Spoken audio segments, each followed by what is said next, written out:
Lampstand by his bed, my father kept a small stack of True Men's Adventures and Stag. Magazines with illustrated feature stories, bearing titles like Virgin Brides for Himmler's Nazi Torture Dungeons, and Hitler's Secret Blood Cult, or Death Orgy in the Rat Pits of the Gestapo. As a child, I couldn't tear my eyes away. Thank you. And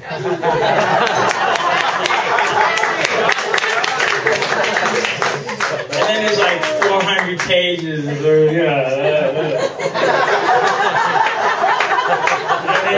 memoir.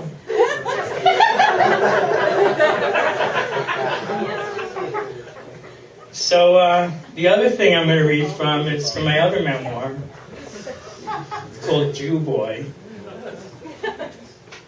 And it's about, I grew up in the Bronx, New York. Yeah! Really? Really? From the Bronx? Who? Queen. Who? Queen? Queen.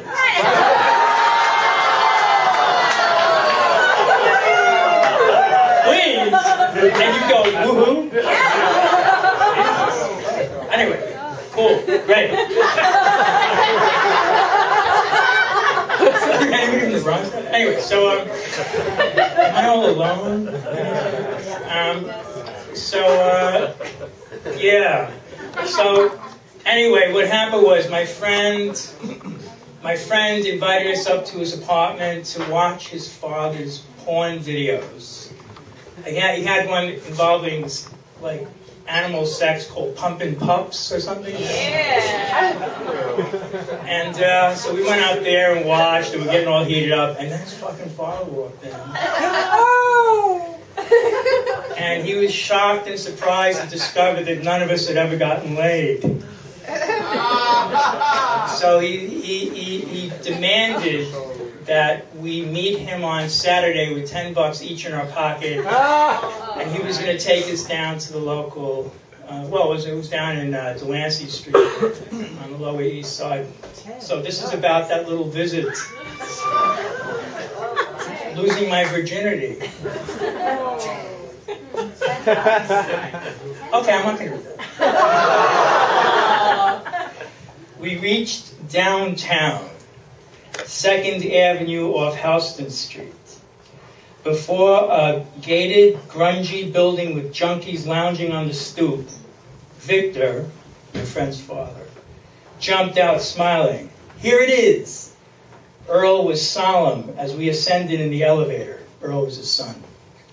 Sourly scrutinizing my attire, timidly checking his pop's face for mood swing. Couldn't you do better than that? His father snarled. Dungarees and sneakers? That's not fit dress for this kind of establishment. It's a clean and classy place. Earl, what kind of fucked up deal is this? I'm not sure they're going to let you in. We'll have to see what Birdie says. And for the benefit of my puzzled face, Earl added, the madam. Birdie, the madam. Madam. I realized that such things as I had only heard about from smut novels did actually exist. A brothel. I had envisioned a mansion with a big veranda like down south. Not this dingy 2nd Avenue tenement. Whorehouse meant that literally, I thought. A house. I'd never heard of a whore apartment or a whore flat. Victor paused before the door for one last-minute inspection. My attire had raised his hackles. You got money, he snarled. At least let's see that. I flashed my 10. Okay, be polite. Do what you're told and don't eat all the goddamn potato chips. We nodded. 2 good soldiers. He knocked. A woman who could easily have passed for one of our mothers stood there, head crowned by a big orange bouffant, dressed in a matching tangerine-colored muumuu. On her feet were turquoise rabbit fur house slippers. Hi, Victor, she sang happily. A mother glad to see a son. Victor responded in a warm, respectful tone. I brought you some business, Birdie. Virgins. She clapped her hands with delight. Virgins! Oh, how nice! Come in, boys. You wonder why I'm fucked up, right?